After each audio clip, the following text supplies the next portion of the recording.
Carl Tasker Jr. from the Tasker Automotive Group. I'd like to take a few minutes today to talk about the 2021 Corvette C8. Now this car is, without question, been one of the most anticipated, rumored, talked about cars in the last decade. General Motors has been talking about going to a mid-engine platform on the Corvette literally since like 1960. And 60 years later, we made it happen. Now this is the 3LT model because for the purposes of the video, we figured we just pick a car with every single option and walk you through what makes the car so unique, and then we'll go for a ride in a little bit.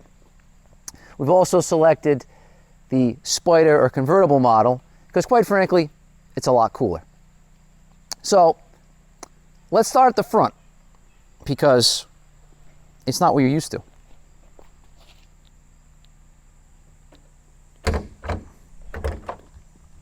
There is no V8 here. There's nothing. This is the frunk. Say it 5 times fast so you don't say something else by accident. With the engine being put in the middle of the car now, packaging is totally different. So you actually have 2 trunks, a front trunk and a rear trunk. Does this turn this car into the ultimate long trip Grand Tourer? No, it's a sports car. However, it does give you some flexibility. Moving along to the side, this car has a Z51 package, upgraded brakes, upgraded suspension. It also has the Trident rim, which quite frankly, even though it's a little dirty because I did drive the hell out of the car yesterday, is a lot better looking in person. Coming to the side, you have the carbon fiber mirror caps because I'm Italian and I like things that are shiny. And before we go to the back of the car, we have to talk about the color because Corvette has always been known for, you know, yellows and reds, and the color palette for the all-new mid-engine car had a lot of different offerings. None more popular, and in my opinion more breathtaking, than the Rapid Blue spec. Now this color came out in 2020, it came back for 2021, I think it's also staying for 2022. There are some updated colors coming for 2022, but the Rapid Blue exterior with the Tension Blue interior, it's a heck of a combination. And when you add in the blue seat belts, it's a real crowd pleaser. This car also has, to break up all the blue, the roof and the nacelles they call these, but I just call them the sides, are in the darker finish to kind of offset. And we did the brakes in yellow because there's only so much blue you can deal with, let's face it. Coming along to the back, because this is a convertible, you can't see the engine. If you were to go with the coupe, the engine's under glass like some of the car's European competitors, which is awesome, and I wish the engine were under glass. However, when we drive the car, you're gonna see that the extras you get from the Spider kind of make up for it. But popping the trunk, this is not bad. Considering there's an engine right here, not a bad amount of room. Can you fit golf bags in it? I have 3 kids. I don't know. I haven't golfed in 25 years. But you can fit groceries. Warning, the engine is here. It will get hot. Don't do what I did 2 weeks ago and have to make 2 trips instead of 1. But I really feel the depth of this trunk, in addition to the little bit of extra room you get with the front, it makes the car very livable and very usable compared not to the old Corvette, but compared to other mid-engine cars on the market. If you've ever driven something mid-engine from our cousins in Italy, it's not usable. So, moving over to the side, I just want to take a shot of the actual cockpit or the passenger area, because this is radically different from the outgoing model. Corvette's always had an interior that wraps around the driver and focuses on the driving experience. But when we go for a little ride in a couple of minutes, you're going to see that this entire interior is catered to giving the driver all the information he or she needs and putting everything within arm's reach so you can really enjoy driving the car and not spend time finding buttons and doing all that. So I think it's time to go for a ride. Now, I didn't pop the hood or the bonnet or the engine compartment. I will, but quite frankly, there's not much to see under there. because of how the convertible is set up, a lot of stuff is covered. But it is the tried and true Chevrolet V8, 495 horsepower, 0 to 60. I've done it in 2.8 on closed roads, of course.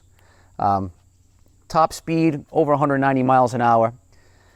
But I'm not going to talk a lot about that because this is the Stingray. This is the entry-level Corvette. We know there's a Z06 coming. We're going to hear more about that on October 26th.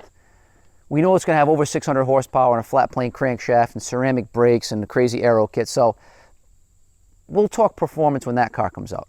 We know there's a ZR1 coming. There's so many rumors about future performance variants of the Corvette. Everyone knows what this car can do performance-wise. But I think now we should go for a ride so you can get kind of an in-depth feel of what it's like to drive this car. Because here's the thing, when it comes to a sports car, the car's beautiful, the car's breathtaking to look at. You're going to start up, the car sounds great. But very few people are going to tell you what it's actually like to use one of these cars on an actual road. So we're going to go for a spin so you can get some of the feedback, some of the pluses, some of the minuses. That way, if you're in the market for a Corvette, maybe you'll be a little more educated and it'll be a little easier. Spoiler alert, if you're in the market for one, just buy it because it's an incredible car. But still watch the next 5 minutes of the video. So let's go for a ride. Okay, so here we are in the 2021 C8 Corvette. So this interior is totally different from the traditional Corvette layout.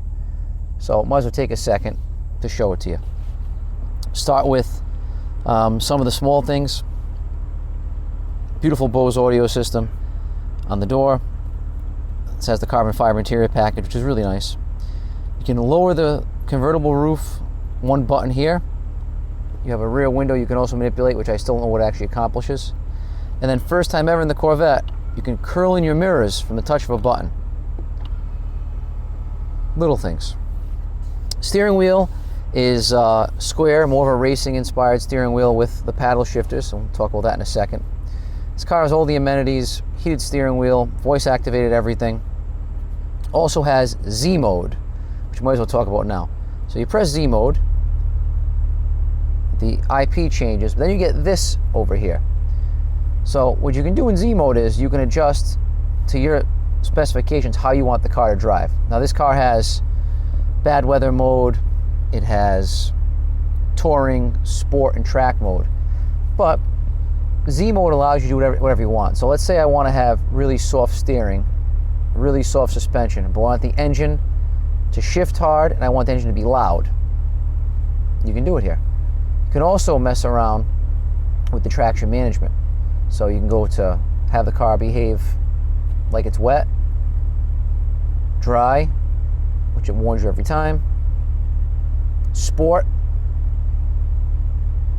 race 1, and I want to die race 2. Truthfully speaking,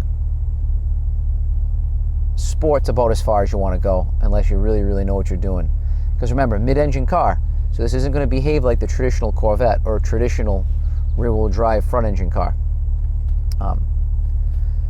Other cool things you can do from this center stack, very cool how you can put in, select park or reverse or whatever, put it in drive, put it in manual mode, so now you can shift it yourself, which is awesome. You can shut off traction control here, which I don't recommend.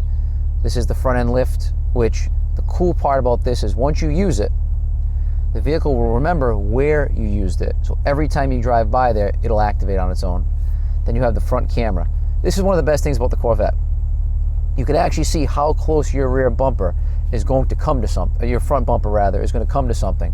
So when you pull up to, let's say, Starbucks, and everyone's looking at your nice new Corvette, you don't look like a complete moron by wiping it out on a curb. I've done that a lot. I wish every car had that. It'd make my life easier. Other things over here, you can select what mode you want to go in. So I'm going to shut the camera off, which, there we go. So let's pick some modes. So just keep an eye on the instrument panel. You twist it once, shut off Z mode. Okay, so now we're in regular touring mode. Go to sport mode. You hear the exhaust note change, the IP changes a little bit, and you can see here that there's your steering, suspension, shift, brake. Go to the next mode, track mode. the traditional Corvette IP with the tack across the top. Then you want to go further, you can go to cutting it back, my mode, which is whatever I want it to be. Now you go to the weather mode. This is kind of a hidden little gem in this car. This really softens the car up and quiets it down. If you're going to go on a long drive in this car, weather mode's a great way to do it because it's actually more comfortable. And that's the ball game. What I'm going to do, I'm going to press Z because I like how I have the car set up. Edit it a little bit. I want the suspension, the steering to be in the middle, and that's the ball game. So something to learn in this car and to get used to is this over here, this center stack, because there are no buttons anywhere except for right here. Now this car was designed for the driver. Everything's facing me, everything's very accessible to me. This car was not designed for the passenger. My camera gentleman will agree, it's tight over there. But you have dual zone climate control, which the car is so small, it's, I don't know. You can change everything, heated and cooled seats, because this is a 3LT. These are not the racing seats. I went for the more comfortable approach because I don't have any delusions of being a race car driver. You have your center console, which isn't bad to put stuff in. You have your glove box, which no one puts gloves in anymore, but which also isn't that bad. You have very small air conditioning and heating vents on this car, which takes some getting used to be honest with you. But it all adds up to a pretty cool place to be to drive the car. Other cool things from the center screen here, you do have Apple Carplay. So you press this and you have you can access the navigation from your phone. Pretty much everyone knows what Apple Carplay is these days. I was a late adopter to it, but it's pretty awesome. And that's pretty much the ball game, guys, in the interior. The car, this won't translate through the video. Getting in and out of a car this low, once you're over the age of 30, there's no dignified way to do it. It's just not. However, once you're in the car, it's very comfortable. The visibility from the front is outstanding. The visibility from the side in the Spider is, I got to get used to it. There are some blind spots where you have those two big, they call them nacelles or I don't know, humps on the side. That's not ideal for visibility, but overall the car rides comfortable. The steering can be very sharp or very relaxed. The throttle is very linear, and the brakes, even in their most sensitive mode, are not grabby. So this turns the car into a very nice place to be. And I've driven this car on long drives. I've driven this car through downtown Providence in construction, and due to the magic of the front end lift, which is this button right here, it's a very usable car. So that being said, let's talk about performance. I have the car in Z mode, I have the car in manual mode. This car, what I feel the coolest thing about it, other than the mid-engine layout, is the dual clutch transmission. You've seen this in the GT500, but you've also seen this in Porsche, Ferrari. The dual clutch, is it the ideal transmission for every street car? No. 99% of street cars can benefit from a traditional automatic because it's just easier, less moving parts, and it's more comfortable. When you get a car that you want to truly behave like a sports car, the dual clutch allows this car to put the power down more consistently, shift harder, shift faster, the downshifts are crisp, and that's why, more so than any Vette before, this car is dominating on road courses. Its older cousin, or bigger cousin, the Z06, right now is at the Nürburgring, probably going to set a hell of a lap record. But the combination of mid-engine, torquey V8, dual clutch transmission, this car gives you a driving experience you have to pay hundreds of thousands of dollars more to surpass. Literally, a Ferrari F8, which I know, 700 horsepower, made in Italy, exotic. It's not apples to apples. But you'd be a fool to say the comparisons can't be made. And you're going to drive this car is not a Ferrari. It is not a McLaren. Anyone who says that doesn't have a Ferrari or a McLaren. I don't, but I read about them. This car is not a Ferrari. However, once you drive this car, you have to ask yourself, is it worth $363,000 more to get a Ferrari? And I can't answer yes to that. Maybe because I can't afford it, and I'm lying to myself like all Corvette drivers do. But for the money, this is the most exotic, special, unique car I think you can buy. And this is, what's most exciting is this is just the first swing of the bat for Corvette. You get the Z06, you get the ZR1, you have the rumored Zora coming.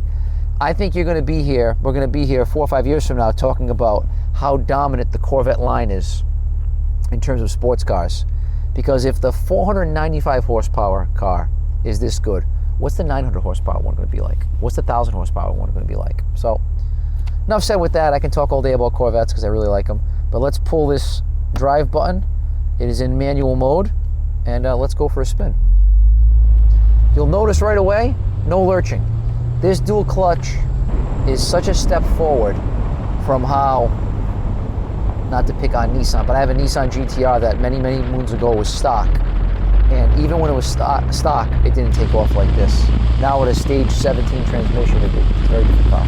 But when you stop, you take off. Once again, no lurching, no searching for a gear. Even on a hill when it takes off, car is smooth. Part throttle. Car's incredibly smooth.